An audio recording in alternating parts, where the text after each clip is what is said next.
আলহামদুলিল্লাহি নাহমাদুহু। হাজরা আলাইহিস সালাতু ওয়াসসালাম পাগলের ন্যায় হয়ে একবার সাফা পাহাড়ের দিকে দৌড়তেন, আরেকবার মারওয়া পাহাড়ের দিকে দৌড়তেন। সাফা মারওয়া পাহাড়ের মধ্যে ৭ বার তিনি অতিক্রম করে আর সন্তানের জন্য কোথায় থেকে পানি পাবে, কোথায় থেকে খাবার সংগ্রহ করবে, এই চিন্তায় যখন পাগলের ন্যায় হয়ে গেল, অবশেষে পানির যখন কোনো ব্যবস্থা হলো না, মনটাকে খারাপ অবস্থায় সন্তানের দিকে দৌড়ে চলে আসলেন। কিন্তু এই ইসমাঈল আলাইহিস সালাতু ওয়াস সালাম তিনিও ছিলেন একজন আল্লাহর পয়গম্বর, এবং আল্লাহ পাক রব্বুল আলামিন ইব্রাহিম আলাইহিস সালাতু ওয়াস সালামকে এমন এমন পরীক্ষা করেছিলেন, এমনকি ইসমাঈল আলাইহিস সালাতু ওয়াস সালামকে এমন পরীক্ষা করেছিলেন।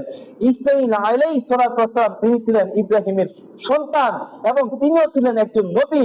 হাজেরা আলাইহিস সালাতু ওয়াস সালাম যখন ইসমাঈলের কাছে চলে আসলো, কোনো খাবারের ব্যবস্থা করতে পারলো না, পানির ব্যবস্থা করতে পারলো না, মনটাকে মলিন করে সন্তানের কাছে চলে আসলো। এসে দেখে সন্তান যে খেলতে লাগলো, হাত পাও নাড়িয়ে নাড়িয়ে ওই যে পা বালির মধ্যে বসতে লাগলো, এই পায়ের গসায় গসায় বালু ছড়ে ওইখান থেকে আল্লাহ পাক রব্বুল আলামিনের কুদরতে পানি ভরপুর হয়ে আসতে লাগলো।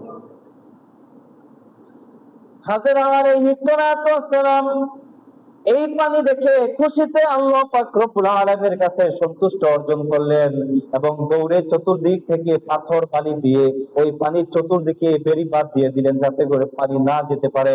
পানিকে উদ্দেশ্য করে বললেন জমজম, অতএব পানিকে বললেন জমে যাও, সরে যাও না।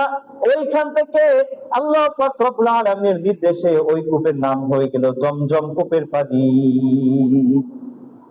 খাবারের ব্যবস্থা হয়ে গেল, এমন এক কুদরতি পানি যে পানি দিয়ে হাজেরা আলাইহিস সালাতু ওয়াস সালাম পান করলেন এবং সন্তানকে পানি পান করালেন, বুকের দুধ পান করাতে পারলেন।